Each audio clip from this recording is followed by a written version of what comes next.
এত তাড়াতাড়ি দোকান বন্ধ করে দিলেন, কোন জায়গায় যাবেন নাকি কাকা? ওই বাড়ি তোমার চাষির শরীরটা ভালো না। কেন মহিনুল, কিছু বলবা নাকি? হ্যাঁ কাকা, আমি একটা বিপদে পড়ে আপনার কাছে আইছি বড় আশা নিয়ে। বিপদ? কি বিপদ বলো দিনিমণি। কাকা, আপনি তো আমার অবস্থা সবই জানেন। আমি সিদ্ধান্ত নিয়েছি যে বিদেশ চলে যাব। বিদেশে যাবা? এটা তো ভালো কথা। তা বিপদের কি হয়েছে? কাকা, আত্মীয় স্বজন এমন কেউ নেই কয়টা টাকা ধারের জন্য যায়নি, কারোর কাছেও একটা টাকা ধার পাইনি যে আমি বিদেশে যাওয়ার জন্য টাকাটা জমা দেব। তাই আমি চিন্তা ভাবনা করেছি আমার ওই যে বাজারের উপরে যে জমিটা আছে ওই জমিটা বিক্রি করে দেব।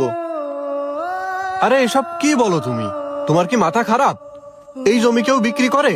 এই জমি বিক্রি করলে তুমি আর এই জমি কিনতে পারবা? কাকা, এই ছাড়া তো আর কোনো উপায় নেই। তাই করছিলাম আপনি আমার জমিটা রাইখে আমার ওই জমিটার যে দাম হয় ওই টাকাটাই দেন। শোনো মইনুল, তোমারে ছোটবেলা থেকে দেখতেছি, তোমারে আমার থেকে বেশি কেউ চেনে না। তোমার জমিটা বিক্রি করতে হবে না, আমি তোমাকে টাকা ধার দেব। তবে একটা অনুরোধ, তুমি প্রতি মাসে মাসে আমার টাকাটা আমারে দিয়ে দিও। না কাকা, আল্লাহ না করুক যদি আমার কিছু হয়ে যায় তখন আপনি এই টাকা কার কাছে দাবি করবেন? তার চেয়ে ভালো আপনি আমার ওই জমিটার কাগজপাতি রাখে দেন, রাখে আমারে 3 লাখ টাকা দেন। আর আমি যখন টাকা পরিশোধ করে দেব তখন আমার কাগজপাতি আমারে বুঝাই দিয়েন। আচ্ছা ঠিক আছে মইনুল, তাহলে আমি এখন আসি। কাকা, আপনি আমার মেলা বড় উপকার করেছেন। তো ওই কথা যা ধরে তুই কি জমিন বিক্রি করে দিবি? হ্যাঁ, তো ঠিক আছে কর।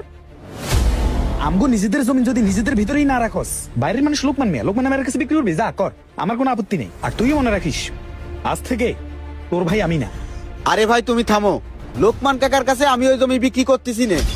আমার বিদেশ যাওয়ার জন্য লোকমান কাকা আমারে 5 লাখ টাকা ধার দিচ্ছে। কি বলিস? লোকমান মিয়া তোরে বিদেশ যাওয়ার জন্য টাকা ধার দেয়?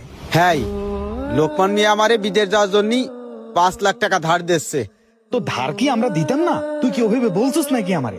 হ্যাঁ, আমি ভাবছিলাম যে তুই বিদেশ যাবি নাকি কি ব্যবসার কাজ করবি, এই জন্য আমি ঠিকভাবে বুঝিয়ে নেই, তোকেও টাকা ধার দেইনি। শোন, ওই জমিন আমাদের কোনো কাজেও আসবে না, কথা বুঝিস। লোকমান মেয়েরে দেওয়ার দরকার নাই, আমাদের জমিন আমাদের কাছেই থাকবো। ওই আমি 7 লক্ষ টাকা ব্যবস্থা করতেছি, ওই জমিন কখন দিবি? আমার নামে নিমু, তোর ভাইয়ের নামে নিমু। বাহ, এই তুমি আমার ভাই, মায়ের পেটের আপন ভাই। তুমি না আমারে সেই দিন কয়েছো তোমার কাছে বিষ খাওয়ার টাকা নেই।